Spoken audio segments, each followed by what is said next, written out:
Bismillahirrahmanirrahim. Assalamualaikum warahmatullahi wabarakatuh.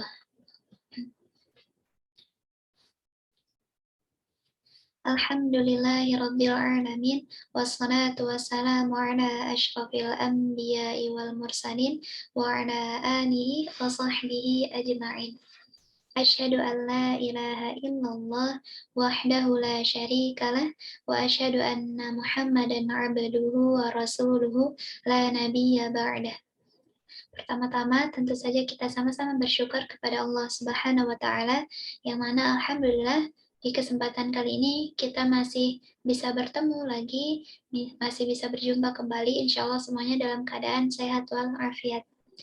Selanjutnya, salawat dan salam senantiasa kita curahkan kepada suri tauladan kita Nabi Muhammad Sallallahu Alaihi Wasallam, manusia mulia yang pernah berjalan di muka bumi, manusia sempurna yang senantiasa kita harapkan syafaatnya, dan kita berharap semoga ketika kita berjumpa dengan beliau, di mana dalam keadaan beliau mengenal kita sebagai bagian daripada umatnya.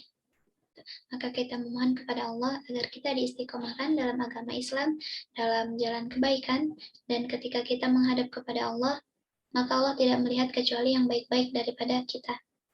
Dan Allah ampuni seluruh kesalahan-kesalahan kita. Amin ya rabbal alamin. Nah, langsung saja mungkin untuk kesempatan kali ini sedikit Nadia akan berbicara tentang rasa syukur ya. Nah, barangkali dari kita pernah mungkin sesekali ngerasa apa ya banget sih aku gitu. Ya, aku mah apalah gitu. Atau kalimat-kalimat lain yang senada dengan mengisyaratkan tadi rasa insecure ya. Jadi jangan sampai insecure yang kita rasa membuat kebiasaan untuk merendahkan diri kita sendiri gitu. Mungkin apa namanya? Dalam tanda kutip boleh insecure ya. Kadang emang insecure mungkin diperlukan ya, supaya kita sadar diri kalau misalnya diri kita ini masih perlu untuk diperbaiki, masih banyak banget untuk perbaikannya gitu. Nah, kalau misalnya kita nggak bersyukur sama keadaan yang saat ini lagi kita rasa, kalau misalnya kita nggak nerima dengan kondisi yang saat ini lagi kita jalanin gitu, pernah nggak sih kita ngira kalau ini nih berarti kita lagi terjebak ya, atau lagi terperangkap dalam perangkapnya musuh yang nyata. Siapa itu? Yaitu aduwwum mubin. Kita terperangkap sama setan yang sukanya sembunyi-sembunyi. Nah, maka dari situ kita harus hati-hati ya. Jadinya harus hati-hati. Nah, terus kemudian gimana sih caranya biar nggak kena perangkap bisikan mereka tadi gitu. Ya salah satunya dengan cara perbanyak bersyukur ya. Kayak contoh misalnya alhamdulillah gitu ya. Ya memang sih mungkin kita belum banyak banget ilmunya, belum yang paham-paham banget gitu. Tapi alhamdulillah Allah mudahkan kita untuk ngamalin setidaknya sedikit ilmu yang kita punya ini. Gitu. Mungkin kadang kita ngerasa lelah gitu, kadang ngerasa capek, wajar manusia. Gitu. Kayak ada hari dimana mungkin ngerasanya berat banget gitu. Tapi atas segala peran yang Allah sematkan ke kita, salah satunya mungkin alhamdulillah insya Allah gitu ya, kita dipilih menjadi orang-orang yang lagi proses berusaha untuk terus bisa bersama-sama Al-Quran, atau lagi usaha buat menjadi hamba yang sebenar-benarnya hamba gitu. Nah, tapi jangan lupa supaya kita berdoa ya, supaya apa namanya? Kita bisa menyempurnakan apa-apa yang belum maksimal kita usahakan. Lalu kemudian sisanya biarin Allah yang menjalankan perannya. Allah yang akan mengatur semua dengan sempurna yang kita punya. Contohnya kita punya rencana, kan? Di dalamnya kita juga punya usaha tentunya, gitu kan? Tapi selanjutnya serahin ujung usaha kita itu sama Allah, gitu. Karena Allah yang akan bakal mampu menggenggam apa-apa yang kita nggak sanggup di dalamnya. Nah, kayak contoh misalnya lagi, alhamdulillah gitu. Mungkin memang hafalan kita belum lancar-lancar banget gitu. Kita belum selancar orang-orang, tapi alhamdulillah Allah ngasih kita untuk semangat berjuang yang tinggi. Allah ngasih kita jiwa yang insya Allah siap untuk bangkit lagi, jiwa yang siap berjuang, jiwa yang pantang mundur. Gitu. Di sini berarti kita bisa harus nunjukin kesungguhan kita. Karena jujur ketika kita misalnya nengok orang yang sungguh-sungguh banget ya, sungguh-sungguh banget tuh kayak terpesona hati kita gitu ya. Mungkin mereka yang bergerak dalam keterbatasannya, gitu. Tapi bersungguh untuk nunjukin keseriusannya tadi, untuk jadi yang lebih baik lagi, itu sangat menginspirasi banget buat kita yang lihatnya, buat kita yang memandangnya. Nah, kita aja nih yang sebagai manusia tuh kayak begitu terpesonanya gitu dengan kesungguhan yang ditunjukin orang lain, apalagi Allah. Ya, apalagi Allah yang mana kalau Allah melihat pada hambanya tuh sampai hati-hatinya juga kan, ke dalam hati juga. Kayak contoh misalnya lagi, alhamdulillah, memang kita ini masih banyak banget kurangnya, gitu ya. Tapi alhamdulillah banyak juga Allah apa namanya lebihin ya, Allah lebihin titipannya ke kita ya. Tapi alhamdulillah tadi banyak yang lebihnya juga Allah titipin gitu maksudnya. Ya alhamdulillah masih dititipin nikmat kesadaran gitu kan. Allah masih nitipin nikmat hidayah. Allah masih nitipin kita hati yang bisa terus bersyukur. Alhamdulillah. Kalau misalnya kita ngeluh nih, kita kadang ngeluh karena kita nggak mampu memiliki apa yang orang lain miliki. Tapi sementara kita itu lupa untuk bersyukur sama apa yang kita miliki dan orang lain nggak mampu untuk memilikinya. Gitu. Hikmah besarnya adalah kita bisa mensyukuri kembali tentang begitu banyaknya kasih sayang Allah ke kita ya, begitu banyaknya baik Allah ke kita gitu. Sungguh maha baik Allah gitu ke kita sebagai hambanya. Setiap contoh misalnya sehat yang dirasa alhamdulillah gitu kan. Setiap selamat dari keburukan alhamdulillah. Setiap daripada nasi yang kita makan, makanan yang kita makan gitu alhamdulillah. Setiap dari kemudahan yang Allah kasih alhamdulillah. Nah, dan ketika semua itu yang sebenarnya hanya Allah titipin ke kita, ketika misalnya diambil sebentar ya, ketika diambil sebentar atau bahkan selamanya oleh Allah, itu bakal terasa banget. Di titik itu baru kita ngerasa, oh, betapa berharga banget yang Allah udah kasih ke kita gitu ya. Nah, kemudian Allah tuh nggak mau banget ya, Allah tuh nggak mau buat kita susah, Allah tuh nggak mau buat kita sulit.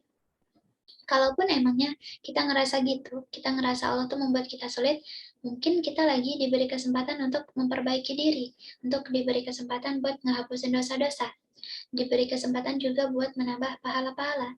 Karena setiap apa yang terjadi sama kita bisa maknai dengan sudut pandang yang mana buat melapangkan hati kita, karena ya hati kita tuh butuh keselamatan gitu. Ada nih sedikit cerita. Ada ketika Nadia Murojaah, ada di surah Al-Maidah, itu ada satu ayat yang mana ketika lagi murojaah sama Kahula, pasangan murojaah Nadia, gitu. Di situ Nadia lupa terus ya, apa awalnya Nadia nggak tahu, apa ayatnya Nadia lupa, bukan nggak tahu sih, lupa ya, itu lupa. Nah, setelah berulang kali, terus-terusan Nadia lupa di tempat yang sama, yaitu di ayat itu tadi. Jadi akhirnya Nadia coba baca deh artinya, apa sih artinya gitu. Dan juga pas banget Nadia dapat juga tulisan tentang ayat itu di Instagram, punya Kak Nusaibah. Di situ Nadia baca ya, ayat di sini nih apa namanya, berbicara tentang wudhu sebelum mendirikan sholat. Ayatnya lumayan panjang, jadi kayak ngambil setengah setengah dari halaman itu, mungkin setengah lebih lebih sedikit ya. Intinya hampir setengah halaman lah di halaman itu, di halaman sebelah kiri di surah Al-Maidah halaman ketiga kalau nggak salah. Asik. Ya, di halaman ketiga. Kalau nggak salah mungkin nanti bisa teman-teman cek sendiri. Nah, di situ Nadia merasa cara Allah bertutur di ayat itu tuh indah banget. Ya, indah banget. Di bagian awalnya sih emang berbicara tentang wudhu gitu. Tapi kemudian ditutup dengan satu hikmah pengikat yang indahnya luar biasa di akhir ya, di akhir ayatnya. Jadi kayak sejak kejadian lupa mulu itu, akhirnya Nadia malah sekarang jadi ayat yang mungkin Nadia ingat gitu. Ya walaupun mungkin kadang masih lupa-lupa dikit lah gitu. Tapi ayat ini berhasil mengusik ruang pikiran Nadia gitu. Jadi ayatnya sih berbicara emang tentang wudhu tadi ya, tapi hikmah di akhir ayatnya itulah kayak serasa mempupuk apa ya namanya ya, mempupuk hati banget gitu. Mungkin bagi siapa aja yang lagi ngerasa susah atau lagi dilanda susah dan sulit gitu ya. Dalam ayat ini tuh ada bunyi gini, ma yuridullahu liyaj'ala 'alaikum min haraj. Ya, Allah tidak ingin membuat kita tuh susah. Gitu. Allah tuh nggak ingin membuat kita sulit. Bentar. Allahumma shalli ala sayyidina walakin yuridu liyutahhirakum. Ya, tapi Allah tuh ingin membuat kita tuh semakin bersih gitu. Nah, selanjutnya berarti di sini ada disampaikan gini ayatnya.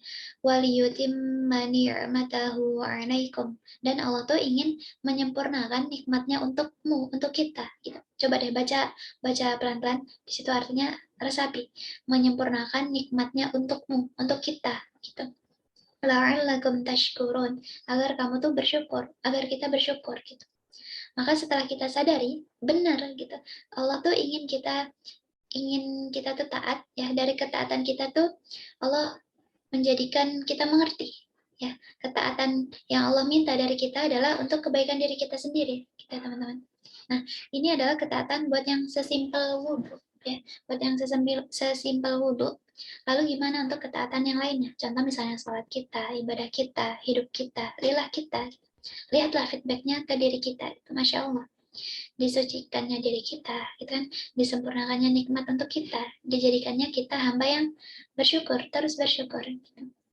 Maka semoga sabar dan syukur, semoga menjadi penghias keseharian kita, sampai pada akhirnya berada di titik di mana kesadaran, ya, di titik kesadaran apa yang perlu dilakukan adalah terus belajar, merasa cukup dengan penuh syukur, gitu kan?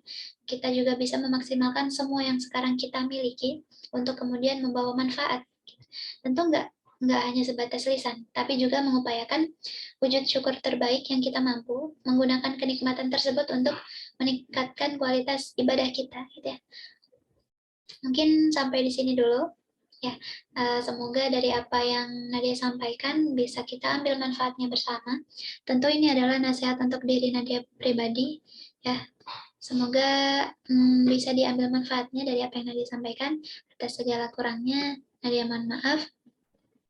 Nah, diakhiri, wassalamualaikum warahmatullahi wabarakatuh.